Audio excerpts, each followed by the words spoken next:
What's up? You are now listening to Americanized, a storytelling podcast where you'll hear from eclectic first and second generation Americans share their stories and real-life experiences as children of immigrants. I'm your host Roslyn, thank you so much for tuning in. In this episode, I share with you a quick update as well as a moment of feeling connected to the story that I read from an anthology. I love anthologies, and I'll tell you why in a little bit. Before we get into those, I did want to share the results from the poll that I posted on Instagram where I asked, have you visited your family's homeland? It was close to being an even split, but the results said 60% have and 40% have not. And so I was curious to know, where do your roots come from? Where is your family's homeland? And here are the responses that I received. 2 from Haiti, 2 from Nigeria, 1 from the Dominican Republic, 1 from Guinea, and 1 from Trinidad. So I just love to see the diversity in this, and it was just cool to see, like, on the map where your roots are, where your family's from. And I just, like I said before, I love that question. Where are you from? Where's your family from? And there's like so many layers to that, and with all the Black countries represented, there's so much diversity within that. And your experiences being a first generation American, or being a child of an immigrant, living in America with these roots, there's so much to it, so many layers, or onions, and I love that. So thank you so much for everyone who participated in that poll and who answered the question. If you don't follow Americanized on Instagram, be sure to do so. The link will be in the episode notes. Okay, so time for the update.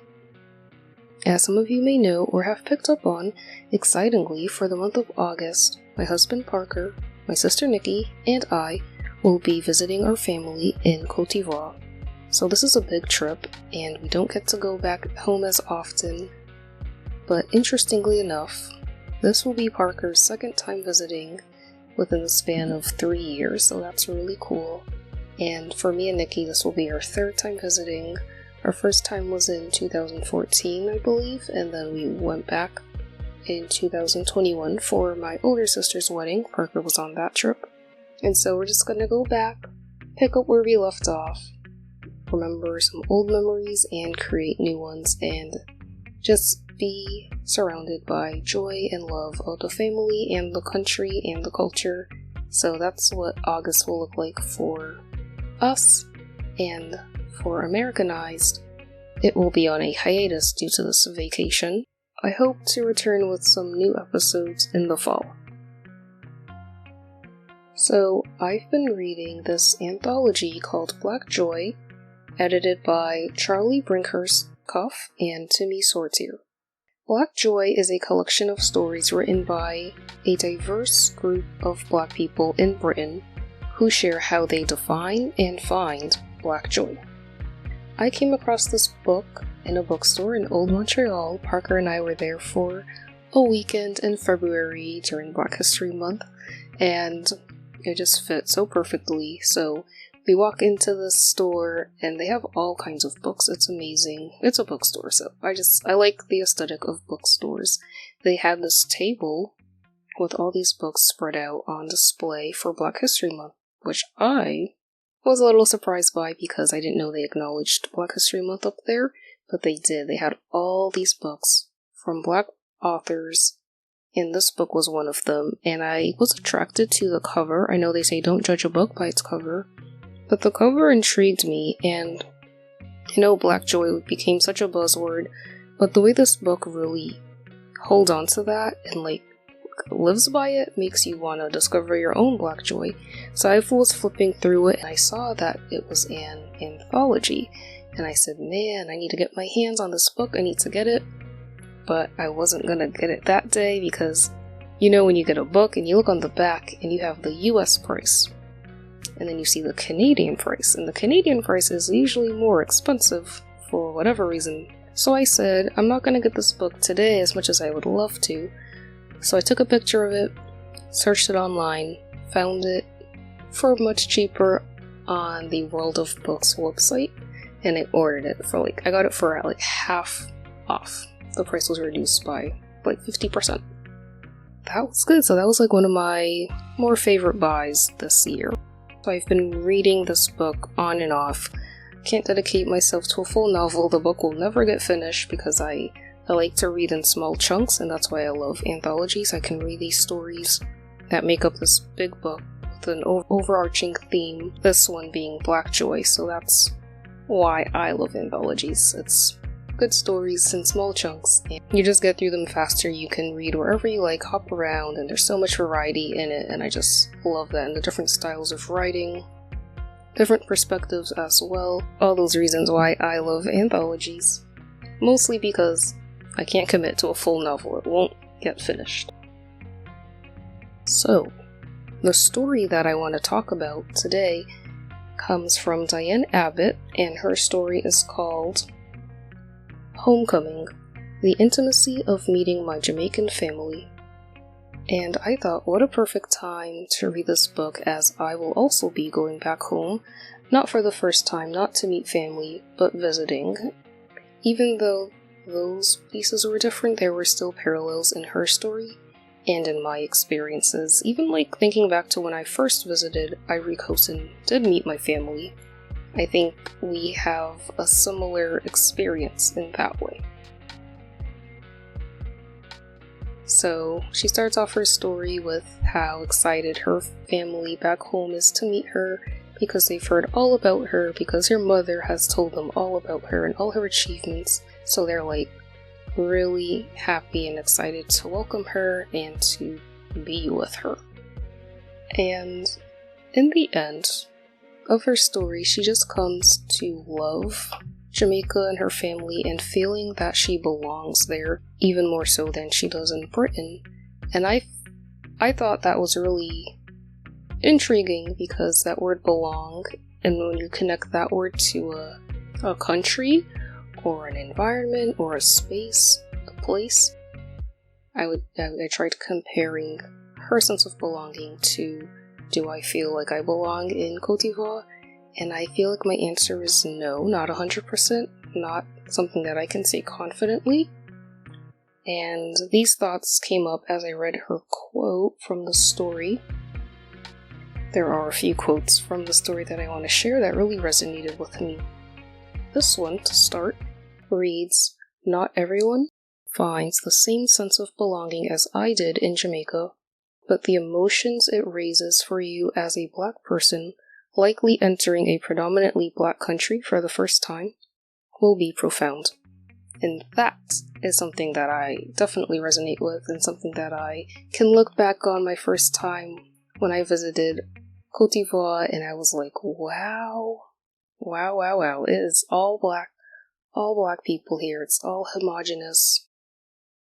So in that sense, you definitely belong with the people that look like you, and I think that's what she's saying here is, even if you don't feel like you belong for other reasons, you definitely can feel like you belong because you are in a country of people that look like you, and that's enough for you to feel like you belong. And I can definitely relate to that. It's where there's a comfort in that, and that comfort isn't something that is found throughout the United States. There may be pockets of Black communities, but it's not throughout the whole country like you would in Jamaica or West African countries, or, African countries and some islands. So that was also something that I found to be profound when I first visited my homeland, and when I went there again, and I just felt more comfortable. I just loved it so much, just being amongst people that look like you, Black people. And with Black, there are layers to that, and those are some reasons why I may feel like I don't belong. Yes, we're all Black on the surface. A layer below that. Are you visiting? Are you a native? And there's such a distinction that I can't pinpoint. And I've asked my cousins what makes a visitor like myself different than a native. And I don't know exactly what it is, but there is a difference there. And then you get into the language piece, and can you communicate with the community and your family and the people of this country? And if not, then you don't really feel like you belong there either. So due to those layers, I can't fully 100% say that I, like Diane Abbott, felt that she belonged in Jamaica, but due to like language barriers, lifestyle differences, and abstract differences that aren't concrete or that are not given words can make you feel like you don't belong in your homeland. Another quote that explains her sense of belonging that kind of made me feel like I can understand belonging to Ivory Coast was this. The main thing that has always made visiting Jamaica so joyful for me and cemented the feeling of belonging is the personal affirmation of basking in unconditional love from family and friends, which works as a healing balm when, as a Black woman in Britain, you experience so many racial macro and microaggressions from white society. Whew, girl, yes. Because back to the all-Black country, all-Black society, without the white influence, and you're surrounded by unconditional love and joy, you don't feel all that heavy cloud of racial macro and microaggressions coming from a white society. I will say this, though, after speaking with Desiree and discovering more about the political nature of Ivory Coast, there is a cloud that weighs over the country, but it's like way far up in the sky, coming from who they pay taxes to, why their currency isn't their own, why their language isn't their own. And that brings me to Mali, who got rid of French as their official language, so that part of the cloud is gone there. Even thinking of America and the white society there, and the aggressions there, macro and micro, and then you think about, I'm gonna go to Ivory Coast where everyone is Black, and you don't really receive those racial macro and microaggressions. You don't feel Black. You don't realize you're Black because the white society isn't there to tell you or to show you that you are Black, that you are different from them, and that there are macro and microaggressions to be felt from them. So, I mean, what better place to belong if you're not gonna, receive the negativity? Of course you belong in a place as joyful and loving as your homeland, if that's how you feel when you're there, as Diane feels about Jamaica, and as I'm learning and growing to realize to feel about Ivory Coast when I dig a little deeper. The love is unconditional from family there. It's really wholesome, and they just welcome you with arms wide open. So much joy, so much to be embraced, and it's wild. It's a really unconditional love, and that part I agree with. And it works as a healing balm. And the last quote that I want to share that I really related to, and this actually reading this made me smile because I was like, what? This is so true, and wow, this is so true. Like, I'm so glad it's written. I underlined it, and so Diane Abbott shares, and I quote, "Jamaican passengers habitually clap when their plane touches down on the island. When I first heard them do this, I thought it was a tribute to the skills of the pilot. But after my first few flights, I realized that they were expressing their intense relief and delight at being away from the endless racial microaggressions that characterize the Black experience in Britain." When I read that, I was like, wow, that was heavy, and that speaks volumes, because when we've touched down in Ivory Coast, coming from America or France even, they do clap on the plane, and I love it, and it's like so joyful, again, joy, and they're so happy, and they're like, finally, we made it, they're clapping. And I also thought, at first, like Diane Abbott here, that they landed safely, God is with them, the pilot did his thing, and they're safe, and they landed. But no, when you read this quote here, and it's more about their feeling of relief, like, And I kind of also felt that way, especially when it's a plane full of African people, full of Africans, and they're coming home. And they're clapping because they're home, they landed home safely. And they're so happy and relieved and delighted that they're away from the endless racial microaggressions that they experience, whether in Europe, US, wherever the white people are. So that's wild that the book mentioned that, and it's a thing, and it's true, and I've experienced it, and I also clapped, and so I just felt like, oh my gosh, there's more to it. Because, I don't know about you, but whenever I've landed back anywhere in the US, there's no clapping, right? There is no clapping. None at all. Super silent. Everyone just ready to get off the plane and to get on with their business. People always stand up before, the doors open. So this is another piece that I'm looking forward to when I fly and touch down in Ivory Coast. I'm gonna clap loudly. And because you're in this black country, there is a sigh of relief. There is a relief. There is a lack of tension. And so that's what I will be experiencing this month, or hope to experience. I just thought that was such a beautiful and relatable story. And I read it at the perfect time. So when we touch down in Ivory Coast, I'm gonna clap. I'm gonna remember this story. And I'm just gonna live out the contrast and really, what did she say?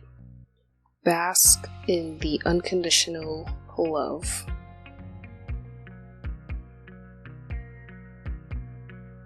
Thank you so much for listening. Hope to catch you in the next episode.